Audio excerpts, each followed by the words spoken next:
Welcome to Newport Living Lifestyles. I'm Christon, and joining us today is Camilla Bradley, owner and creative director of the CK Bradley brand.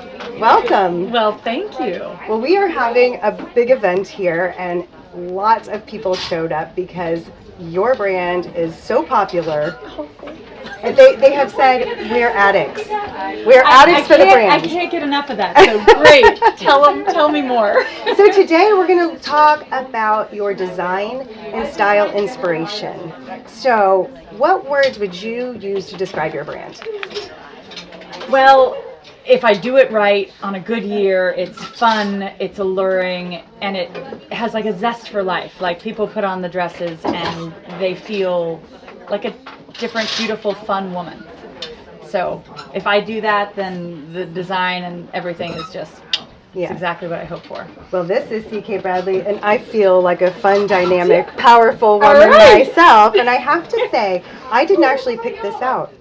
Your work family picked this out for me. Great team. Yes, great team. I was going to ask you about your team because they're so loyal. They have such tenure here.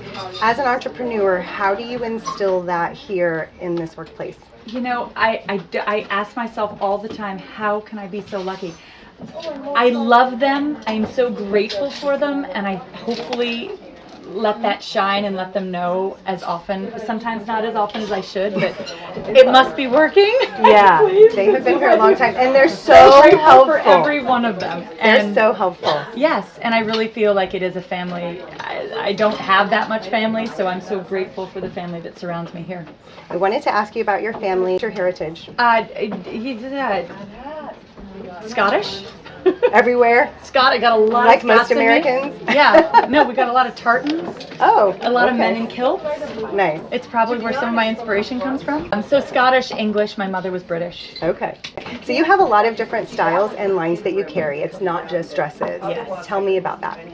Well, not everybody wants to wear, you know, I don't have a piece for everybody in every sort of time of the day. There's so many other things that complement what we do and really allow more people, you know, it's such a draw. If there's somebody else that brings you into this store and then you discover us, it's such a treat for me. So there's so many other styles. I wear them, my girls know. I'm always like, what else do we have besides CK Bradley? What can I wear? Everybody in this store is wearing CK Bradley. Okay, well, that's because we paid them. Yeah, but you also have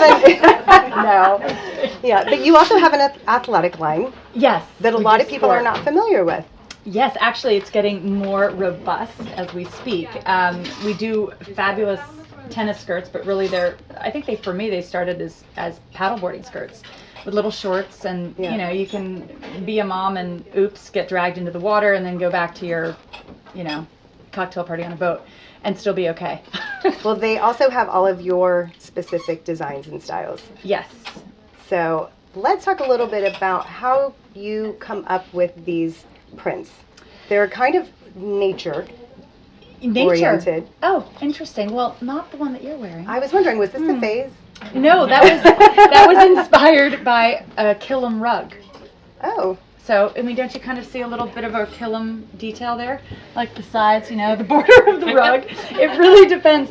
I think about this question often, and I was dying as a school, you know, when I graduated from college to go on to Parsons or fashion design school, and my father vetoed it so quickly I could barely say Parsons. And he said, get a real job. And I didn't want a real job. And so I just started doing this. But I'm so grateful that I didn't have traditional training, because had I think I would design the way most people do, which is you pick a subject, or you pick Amalfi Coast, or you pick, you know, Cabana, and you sort of go off of that and make things really orderly and wonderfully match with that theme. I don't do any of that. Okay. So quite obviously you might have a Killam rug next to a garden. I see inspiration everywhere. One of my favorite prints was inspired by the Spanish tiles of the New York Yacht Club. If you ever look past that wall, you'll see these beautiful things. Or there's a gate to Marble House that was another print that was a sort of a trellis. Or there's a ginkgo leaf. And I'm like, oh, I love ginkgo leaves. And ginkgo trees are so cool. You know, they lose their leaves like Okay, all at once. I've got to look this up on the Google. So look on the Google. But there's so many magical things that I see, and then it'll trigger something. It's cohesive only because nothing's cohesive. Yeah. So that's sort of what brings it together, is the inspiration comes from everywhere. Everything that was left behind. My house is filled with everything.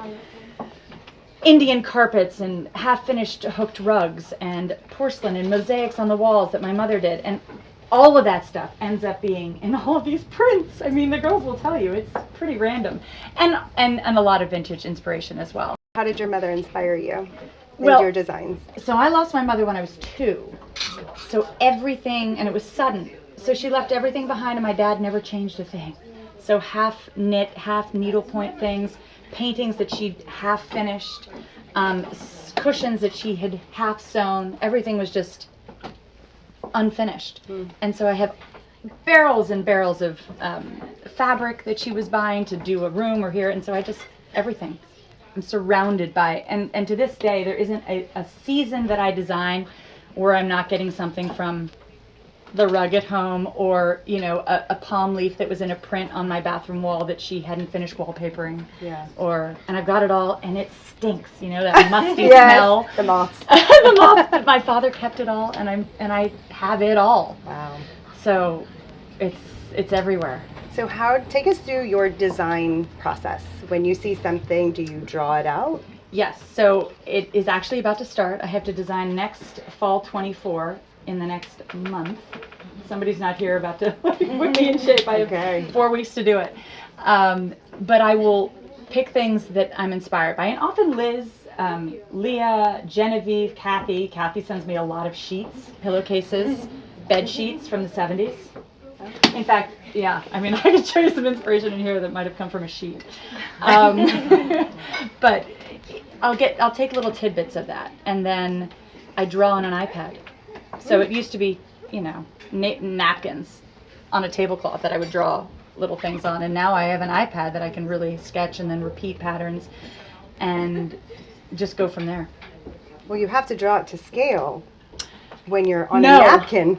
Well, no, you can draw it any size, and actually that's another really fun thing, is you will notice that there are, especially in next year's line, there are many different scales to the print. So I might do this print again, huge. You'll never know it was the same print. Your prints also come in color palettes. How do you choose what color palettes? Because they even all interact with each other. That is just sheer luck. No, I mean, I do pick a color palette every year, and I've actually been taking photographs. I found in our backyard the most incredible, it's like not a scaparelli pink, but it's a very lilac-y pink flower next to the new green growth, green, and then there's a geranium that's near it, and there's my photograph. So that'll be the start of next spring. So I'll photograph that, stick that in a folder for next spring. With fall, it's different. I'll sometimes see a car or somebody's sweatshirt or a rug, a hoodie. No, it really could be. I mean, you see rainbow stripes, or you see it's everywhere. So, I mean, all of you that walk around, I might see something that you're wearing and be like, ooh, that's a great colorway. An oil painting, picking the colors out of that. And it comes from so many places. And often it comes at the last minute because I'm like, oh my God, I don't have colors for next season. And I just go deep and see what oil paintings I can pull colors from, and to try to get new colors. But you have to have some natural instinct for what colors go together. Yes, so that's unfortunately I don't have that yet. So I know that it's a talent. Well, thank you. My mother had it, and I think from birth till now, my father would always say, "Oh, your mother went to study with Albers. Joseph Albers is the color man, and he taught at Yale. He wrote a book on color. And if anybody ever took a class in color in college, Joseph Albers was the guru." And I think it must have just been, your mother was amazing at color, so I was like, I gotta be amazing. It's you have it or you don't. I agree. And I love it. So maybe I have a little bit of it. And when I love to cook, but not with 3 kids. Yeah, I was gonna say, so you're balancing 3 boys Yes. A husband, the designing, the production. Right, so you mean 4 boys, right? 4 boys. 4 boys. I didn't want to say that in case you saw the video. 4 boys. Yes, and one of them is 12 weeks old. Yes, you started again just recently, yeah. So with balancing all of these things, what would you say is your most proud accomplishment? Well, I love being a mother is the most incredible gift anybody could ever bestow upon me. I love that what I do is such a passion for me. I may be always working, but to me I'm almost never working, right? Because I love what I do so much. And to show that and pass that on to my children so that they can see that you can love what you do as opposed to be a slave to this or that or have to do something. That's just a gift that I hope they see. That hopefully they find something they're passionate about. Maybe it's taking over this. Of course, I got 3 boys. I was like, can you imagine these boys designing these dresses? Oh, yeah. Oh, well, I've got one that's like, Mom, that looks really pretty on you. And there's one that's like, all the time. So, I mean. At least they have their opinions. Yeah, they have their opinions. So that's a wonderful gift to actually, I mean, as you guys know, to be inspired is one of the greatest gifts we can all have, right? The feeling of it and how it changes your perspective when you are inspired, be it about meeting somebody or the day or whatever, little moments. But to pass on a love for one's work and, it's a gift I'm happy to have found. People love the styles that you have because they're so complementary to people's figures, whether they're short or tall. They can look good on everybody. So how do you decide what style you're going to bring? Because this specific style where it brings in the waist, but it also gives you some length here, right, with a little bit of hidden on the arms. Yes. To me, this is the most popular classic dress, but I don't know if it is in sales. But I think this looks particular, good on everybody. Yes. But God, if you'd said puff sleeves 4 years ago, you guys would have looked at me like, so like this. Yeah, like really, we're wearing like Laura Ashley from the '80s. But actually, so as much as there are trends that I enjoy, Oscar Wilde said it well. He said, "Fashion is a form of ugliness so intolerable that it has to get changed every 6 months." And I actually agree.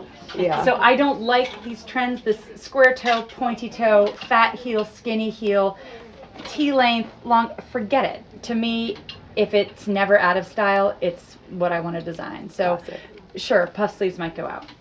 It's okay, you can rip these off and make it a sleeveless dress. But I'll make note. Ultimately, that's my goal. And my goal is also to span the generations, right? So the style can look good on Marin, who's 16, and her mother, who's fabulous and younger than ever. Thank you. If it can do that, and if your mother can wear one of my dresses, then that 3-generational span is just, it's what I go for, right? So it means that nothing is so in that not every generation would wear it, and yet it's young enough that the new trendsetters, the Marins of the world, that's a really good point. I hadn't thought of that, but if you were looking at your target market, it ranges from high school on up, to no age limit. I mean, the people in the shop today are in every range. Yes. So I think that's great. I hadn't thought about that before. So as you started in 1999, people might not get that music reference, but you can look it up.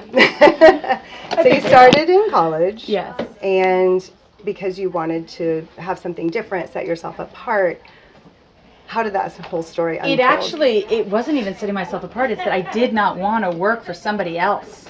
I experienced it in an architecture firm, and it was really daunting. And I experienced the 9 to 5. I worked downtown and on 14th Street, and I couldn't believe that this is what everybody did. It's really good to have our children work like a 9 to 5 job so they can appreciate what you do, where they or what it's going to be like, or maybe it's not like that anymore. But I couldn't stop thinking. I just racked my brain every night before I'd go to bed. I actually stopped drinking my senior year. I was like, I've really got to figure this out. Wow. And thankfully, yeah, I know. Well, that's why you have good skin. Again, yeah. But I racked my brain, and the girls from this architecture firm gave me a brown bag that was wax coated. So it looked like a paper bag with handles, but it was wax fabric. So it was the paper bag that was never to be thrown out. And I hot glued a piece of ribbon around it. And then all the girls, every single person had this wax bag. And then I came in with a wax bag with ribbon. And it wasn't preppy. It was like a hunter green. It was army and green and browns. It was, you know. And they were like, where did you get that one? And then I realized that I had a knack for changing, just slightly tweaking the things that everybody wore to make them look different. And that's where it started. The CK brand was born. Yes. So it's how to tweak, you know, so that not everybody has to look like everybody else. It was how to be slightly different, which was important. And how did you turn that into a business? I didn't. I think fortune came my way because I had hot glued some purses with some ribbon, and some girl from In Style saw me and was like, at a bar, so I was drinking again. And she was like, where did you get that? And I said, I sell them. A complete lie. It was hot glued together. There was still like hot glue dripping off the side of it. Maybe that's the characteristic she liked best. Maybe. And she goes, well, I need to photograph it for the next issue. And so In Style magazine? So I said, well, this is hot glued, but they're in production. And so they weren't. It was just fake it till you make it. Yeah. And so she took them. This is how long ago? In 1999, you didn't get a website. You got an 800 number. And so I got an 800 number, and it rang off the hook in my bedroom. And my dad was like, you need your own line. You can't have the 800 number on our line. So back when phones were still attached to yes. Another reference you'll have to look up. Yeah. So that's how it just, the timing was right. And preppy wasn't in, and it, I brought it back. No. I brought it back. We'll take your word for it. Yeah, I invented it. No. Yeah. So I just was very lucky. Yeah. So back to your drawing. Do you have pictures that you take of things? Do you put the flowers next to you? Do you all from your mind? Photographs and my mind. People have asked me often. I'm like, I dreamt of it last night. I see the dress in my head. You know, here it is, and I'll draw it. And my drawings of dresses are not good. You know, you can get it done. Yeah. When there's a will, there's a way. Yeah. So did you start sewing yourself? Oh yes, with glue. It's called no sew, you know. Yes, no. I'm very familiar. But I do have a that. sewing machine. Yeah. I can sew curtains. Yes. A dress. Yeah. So how did you start production? New York City. Okay. That's where I'm so from. you went and talked to yeah, the but local you know, you manufacturers. couldn't Google anything. You Right. literally had to. So I was in the right place. I luckily was born and raised a New Yorker. I knew where to go, and I found great sewers, and learned the business, you know, by trial and error. Wow. Yeah. That's pretty difficult because you can end up with a bad manufacturer pretty quick. Oh, it's happened. I think our Do first tell. season, Liz, do you remember when buttons just started, you know, people would be like, oh, whoops! And then seams would come apart. Oh, yeah. Okay. So I'll never forget going to the orange ball. You know, the Dutch people love orange. They're queens. It's their color in Holland. Okay. And Dutch people are very attractive. And they're tall, and they know how to dance. So I was at the Dutch ball. It's on my bucket list. Yeah. Don't tell my Dutch. Oh, sorry, don't tell mine either. Yeah. So I'm at the Dutch ball, and we can't do this dance move, but next time we should practice. It's just through the legs on my tummy, and I can't really do it right now with having just had a baby, but maybe that would help. My zipper split. Oh. And, you know, that's when you don't want malfunctions. Exactly. When you're performing an amazing move on the dance floor. But I wore a tablecloth for the rest of the night, and that was actually even better than the dress I was wearing. Yeah.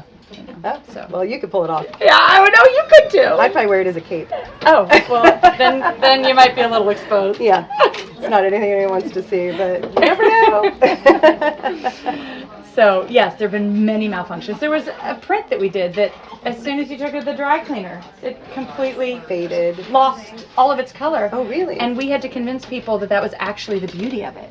Was that you had one dress this way, and then when it lost all its color, no, but it looked like this It still looks fabulous good. faded. I mean, we really had to sell that hard.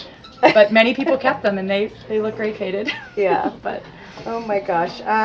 Do you want to pull a couple pieces and talk about them? Well, I noticed that you have everything from fun, flowy to conservative. You can wear your clothes in business.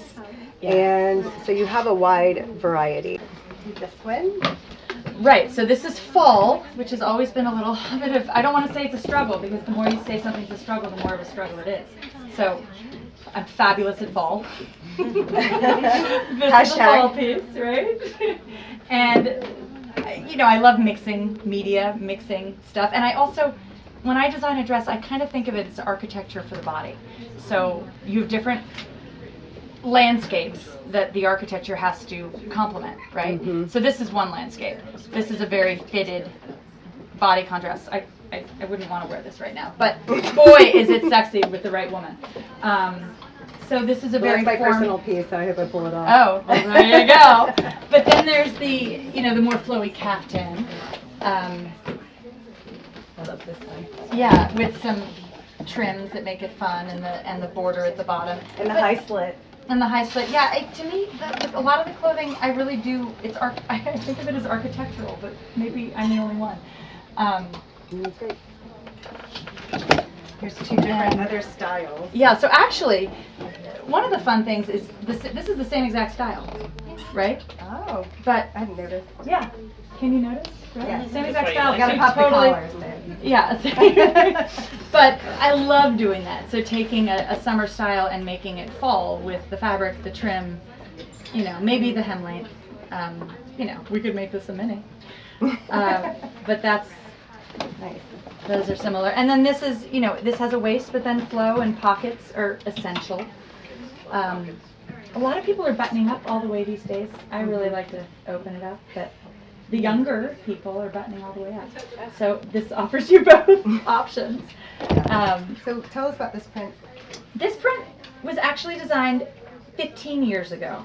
And this ended up in last season's, is it last season's or this season? Last season. Last season. Oh, baby brain. In last season's quiver of prints, because it just spoke to, we'd never done it before, and it just spoke to me. And I've designed so many prints that sometimes they just get forgotten, and then I'll go back and bring them back. For instance, I bet you I used the arm on this trim as an embroidery on a dress for next fall. Like taking little pieces. Yeah, taking little pieces from all these things. And even this print, this is called Wildflower, but this would make a beautiful embroidery on something. So I might completely repurpose this print, taking just this out, and it could be added with one of these leaves. It could just be a totally different thing. It's a lot of fun.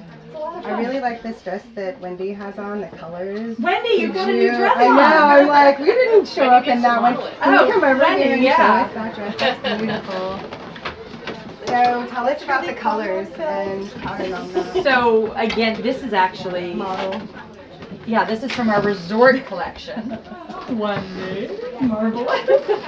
And this print, actually, we're going to do a lot with this print because this can get blown up. You have no idea what's on here. No, I would like to know. It's a dragon. Inquiring minds. Yes, oh, there's wow. a dragon on here. I don't want to point out the face in the wrong place, but he's got some fierce. Top of his head is right here. Okay. But it's hard to see because the print is broken up. But that's something I love. It almost looks, somebody said it was paisley the other day. I thought it right? was. But if you blow that up, like you'll have no idea. I love the colors. And technically it comes in petites because I'm barely 5 feet tall. We just wear platforms. I know. No, you wear it well. So then, with some Greek, the print needs, I always do sort of an organic print, and then I need what's the word, geometric. So the kind of the blending of the organic with the geometric. What do we have here? Yeah, there's geometric with some organic. So, and the colors, I have no idea where they came from. They just show Dragons up. in your dream. Dragons in your dream. So I'd like to know if you have any OCD tendencies that somebody might say, oh, that's so Camilla. Do you want to come sit down in this chair? I don't know. No, I don't wipe the countertops too much. Chapstick. Oh, you I put chapstick a lot. Are you a chapstick alcoholic? Got it in my pocket right now. Well, some people have to, they step on lines with the same. Or When like I'm they playing have to tennis? have like the lines super straight. Or okay. Playing tennis, I need to bounce the ball 3 times, and then I like touch it, roll it, and then I'm, But obviously, I'll lose the game if I don't do that. I got you. But as far as do you wear the same stinky socks every time? No, and I don't, and I do change my underwear for good matches. No, there's nothing I do to be lucky in business besides just being grateful every day. Oh, that's really sweet. Is there anything that you would like to tell us that we haven't touched on so far? I don't know. Does anybody have any Does anybody have any questions that we haven't talked about yet? I think Kate has one. I have a request. Oh, yes. Would you bring the Bermuda bag back? So we just brought that. So somebody would like to know if we'd bring the Bermuda bag back. And funnily enough, is funnily even a word, we had to empty our warehouse because we had a big leak this winter, and literally 23 years of accumulation had to go out the door and then come back in. So our dumpster's full, and actually so much CK Bradley stuff was in there. I was like, if anybody came by this dumpster, because I was like, I can't handle all these belts, and they went in the dumpster. Should have put a call out. I know. And fabrics and everything. I was like, I can't. What? The dumpster's still full. Yeah, I can't. I just have too much stuff. Yeah. So the Bermuda bags, a huge bin of them that we still have. So, I mean, if you really want one, I think I have a... All right, she looks so happy. And we do have bins of belts. The men in our lives still need them. And I think that maybe, I don't know, eventually we're going to see a generation where the ribbon belt comes back. Yeah. Now, you're carrying men's swim trunks now. Will you be carrying other men's lines? No, I don't make much money with the men. Okay. I think women, when they buy something, like to buy something for their husband to feel less guilty. Mm-hmm. But at the end of the day, that doesn't pay for the cost of manufacturing. The swim trunks I literally make because I have 4 boys. Okay. Yeah. So I need to outfit them with something. And with designing so many prints, it's just so easy to slap them on swim trunks. Well, I'm curious if you're going to do a home goods line. So we actually do have a few prints that can be custom printed in any color locally at Griswold, who does Brunswick and Fee. They do Count and Tout. They do all, some really high-end fabrics. So something to look forward to. We do have the option. Oh. Yes. So people can special request maybe. If somebody wants to come, I have a question. Okay. What's your favorite animal? Potter League. Oh. Potter League for animals. Potter League. Potter League for animals. Any animal Yes. Potter League. I'm a panther in a totem. Like my totem animal is a panther. Okay. I gotta know how that happened. So panther. So do you have animals at home? We have a German Shepherd. Okay. And I grew up, the logo for CK Bradley is a parrot that I grew up with. And his name is Tigger and Thisbe. And they were all over our labels. And he literally was at the store. In fact, having received everything back from our warehouse, there's still hats that have remnants of Tigger on them, because Tigger would just be hopping along the hangers, and sometimes he'd leave a little mark, and sometimes you see the anyway. We've had birds. I know exactly what you're talking about. Yeah. But animals are a huge part of my life, having grown up with turtles that my dad used as door stops for guests, so that the guests would think it, would be like, oh my god, my doorstop moved. It was a turtle that would be walking away. I mean, snakes in the sofas. Yeah, a lot of crazy. Yeah. Oh yeah. Tiny Alice, a 6-foot rat snake. She lives in our basement. Sorry, guys. Wow, look at that face. Lane, who's here, can. Okay, all right. My dad had 2 baby leopards in New York City back in the 70s when it was legal. Well, it was illegal to have one, okay. But he's like, they didn't say it was illegal to have 2. So he had 2, and they were named Abercrombie and, Bitch. He named the female Bitch. Ah! But that wasn't derogatory, it was just a female. Just the female cat. Yeah. Dog, cat.